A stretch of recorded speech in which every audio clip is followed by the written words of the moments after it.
All right, so I got quite a few questions on this week's topic. Um, so I'm just gonna go ahead and jump right into them. So the first one, I have my questions on my screen over here. Um, the first one is, what is your philosophy on a liver cleanse and which ones are effective? So I feel like this is definitely a really confusing topic because detox cleansing, it's pretty like mainstream now with people using those words, and especially in social media and trying to get people to buy their liver cleanse. And so like when people say liver cleanse, to me that means that we're doing things for the liver, feeding it all the nutrients it needs so that it can really complete both phases of liver detoxification. And each of those phases need certain amounts of micronutrients, vitamins, and certain things that we do. We don't give ourselves all of those nutrients that it needs. So toxins start to then be stored in our bodies. So a liver cleanse, I definitely like, hang on, I'm letting somebody else in here. A minute. There we go. So in terms of a liver cleanse, they're not all created equal. And there's a few professional brands that I really like and that I like to use with my clients, but not everybody is ready for one, because I'd like to make sure that all of the organs of elimination that you learned in my video, like the kidneys, the colon, your sweating, everything's kind of moving. If those organs aren't moving, if you're not going to the bathroom and making sure you're really hydrated, then I would not recommend doing a liver cleanse, because you're upregulating your liver so that you can detox and clear out stored toxins. So you can take those fat soluble toxins that are stored and hopefully turn them into water soluble toxins, so then you can excrete them through your colon and kidneys and sweat. So I think it is important to do cleanses, but making sure that you're working with somebody that knows if you're ready and knows kind of your health history, to make sure that you're not just jumping into something that might make you sick. Because when you detox, there is a point where you do feel a little bit like tired and headachy because you're mobilizing those stored toxins. So does that make sense, everybody? Any questions with the liver cleanses? And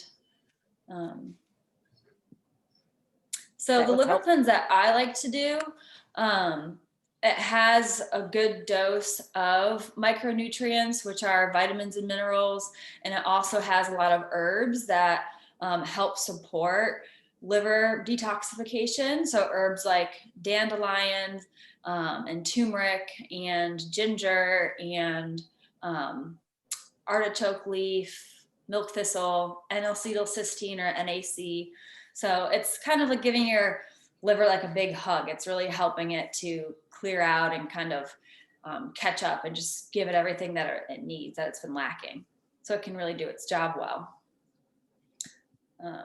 Okay, so let's see. Next question. What are your thoughts on using cod liver oil wraps? Cod liver on your liver with a heating pad. So I think you mean castor oil, because I haven't heard of cod liver oil packs. So I'm just going to go ahead and talk about. Yeah, Abby, that was me. Sorry about that. Yeah, I did need castor oil. Is a type of oil from the castor plant. It's made from the seeds, and what you do is you heat up oil. Or I'm sorry, you take like a cotton cloth or wool cloth and you put castor oil on it. You saturate it pretty well, and then you take a heating pad and you put it on whatever organ you're trying to stimulate. So most people put it kind of on their low belly, covering like liver, gallbladder, like ovaries for women, and it does help to stimulate your lymphatic system, which is part of your immune system. It helps to carry out toxins, your lymphatic system. It has a lot of immune cells in there, so it helps to stimulate your lymphatic system. It's also shown to be very like anti-inflammatory. So when I got this question, I did a little bit of research because I wondered if it was just kind of like folk medicine, or is there actually some studies done? And there isn't many, but there was one saying that in the area where you put the castor oil pack over, has been shown to increase T cell production, which is your immune cell. So it helps with your immune system. So it's been shown to help with like your ovaries, to help with like your reproductive organs, and also really liver health, gallbladder, and just help to kind of detoxify and get things moving. So to help break up any like stagnation. So I've done it a couple times. I haven't done it. I feel like you need to do it kind of consistently, maybe like 2 to 3 times a week to really see benefits. But I think it's great, relaxing thing to do. And it's definitely, there's some health benefits to it. But I don't know about cod liver oil pack. So if you know something I don't know, let me know who sent that question. Okay, and the next question. Are there ways to know if your liver is functioning properly without needing to do a blood test? So I really go off symptoms. Like if you're feeling really tired all the time, not feeling very sharp, brain fog, if you feel like your hormones are out of whack, if you have an imbalance there, just kind of feeling inflamed and have some like inflammatory conditions, like maybe arthritis or inflammation in the gut, or if you have digestive issues and you're not using the bathroom regularly and you know you're not staying hydrated, then that might be a sign that you want to support your liver. Not to say that's not functioning properly, because your liver is always working. If your liver cells are dying, then you'll be really sick. Like that's cirrhosis, is dying liver cells. And a common blood work will test the liver cell. So on a comprehensive metabolic panel, which is pretty standard across the board in conventional medicine, they'll run, if you ask your doctor for a comprehensive metabolic panel, it'll test the 2 liver enzymes in there.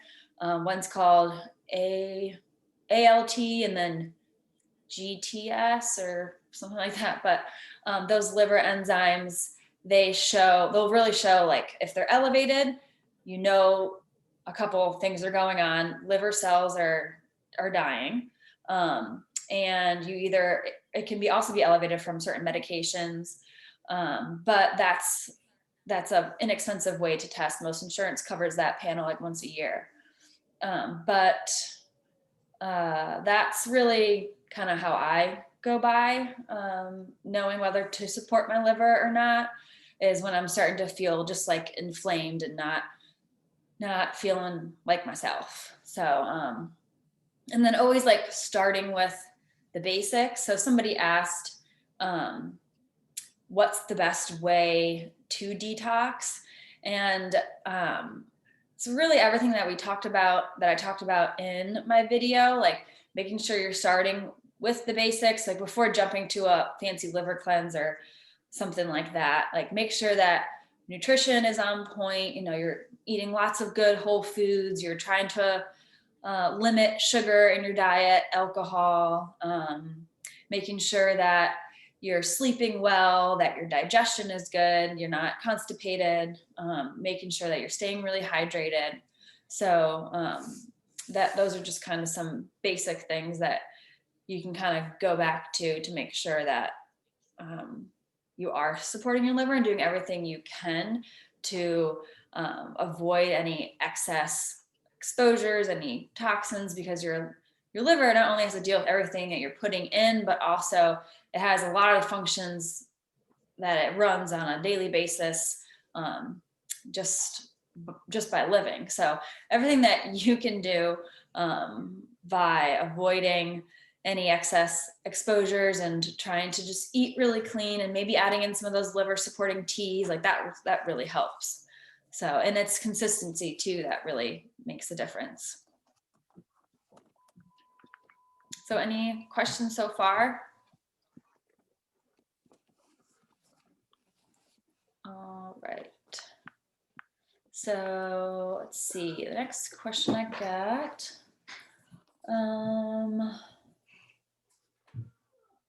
Okay, how badly does a night of really poor eating, drinking, a lot of alcohol, throw your body out of whack and put stress on your liver? Does it reverse all the progress you've made? So no, it doesn't reverse all the progress you've made. I would say it depends. It depends on your baseline, like where you're at going into that night of overindulging. So, so I would say if you're typically like a health conscious person, 80-90% of the time, you know, eating whole foods, focusing on your digestion, making sure you're hydrated, not doing a lot of sugar, you're not having glasses of wine every night, you know, going out to dinner and having a couple of glasses of wine, that's not gonna be a huge setback for you. Like, yes, you might feel it because you're putting an extra load on your body to try to clear everything. Good. So it's not going to reverse everything that you've done. Just like I said in, I think it was the second video, like everything you do on a daily basis, it really matters in terms of when you just have, when you go off the rails like a little bit, like once every a couple weeks or something, or have a glass of wine here and there. It really isn't going to affect your body that much, as long as you're majority of the time health conscious and focusing on things that are going to really support your body. So that's a good question. Any questions so far?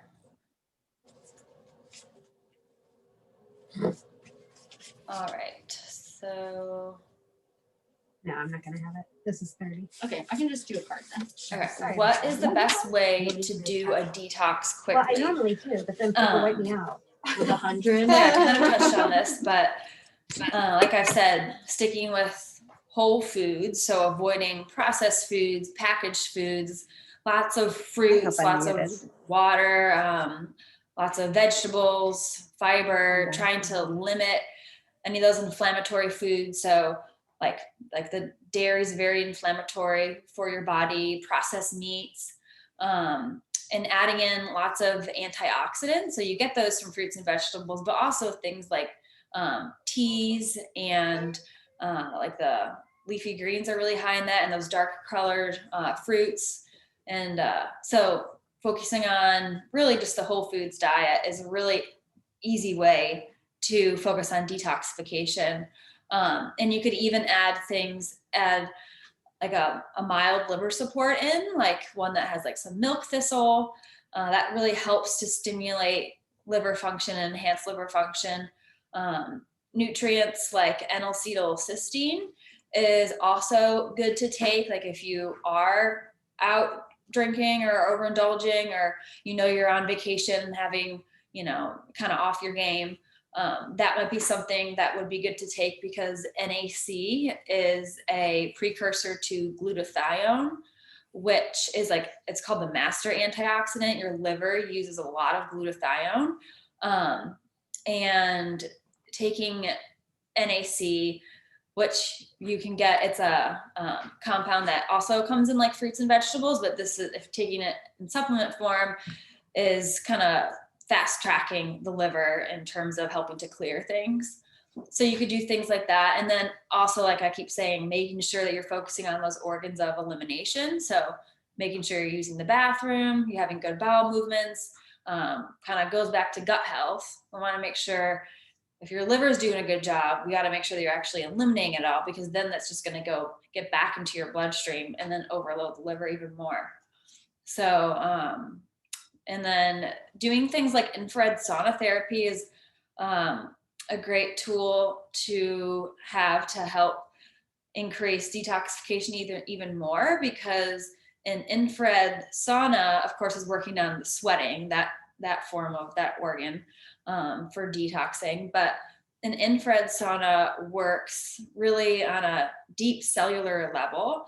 So it stimulates your fat cells. Infrared is a type of wavelength that comes in and stimulates your fat cells. So it goes really deep into your tissues, and your fat cells are where toxins are stored. If you remember from my video, I talked about toxins being lipophilic, meaning they dissolve in fat.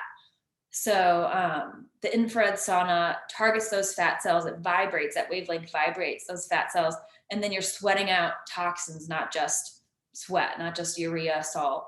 So you're sweating out like molds, yeasts, like all pesticides, like everything that's stored in your fat cells. The infrared sauna helps, so you're able to sweat that out. So there's a couple places in Charleston that have infrared saunas, and it's really relaxing too. You're raising your core body temperature, so you're basically self-inducing a fever. So you're fighting off bacteria and viruses, and it's really good to do when you're starting to feel under the weather too.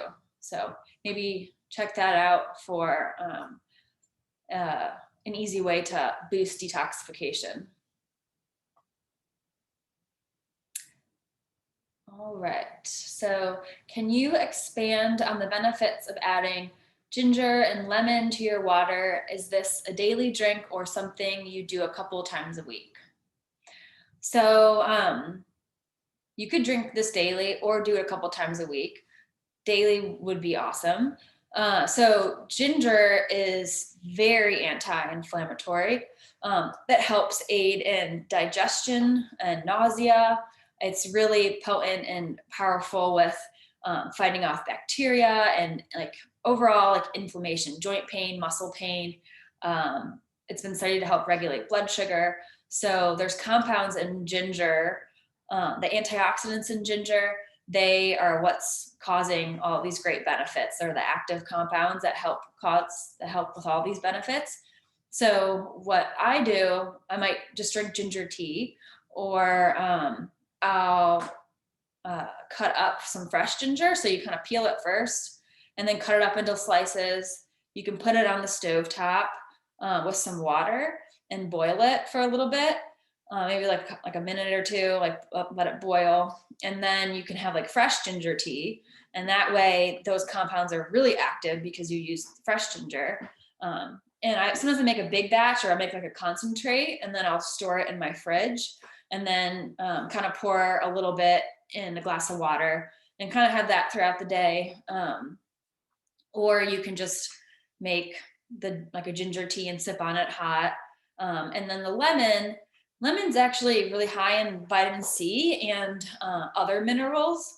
So lemon waters, I like to do that in the morning just to help kind of flush and balance the pH, because when you're sleeping, that's when your liver is working the hardest. So you're not like all day you're snacking, eating, drinking, getting exposed to things. And then when you're sleeping, your body's at rest and your body can catch up. It's really cleaning house, and it's getting rid of damaged cells, and your liver's kind of working on overdrive in a good way. It has a chance to really catch up. So in the morning is when you haven't had anything to drink for a while. So starting your morning off with definitely a glass of water, maybe adding in a squeeze of lemon to help get those minerals back in your system, and just to start like flushing and like rehydrate your cells and energize your cells. So I love doing lemon water in the morning. You could do it hot, you could do it cold.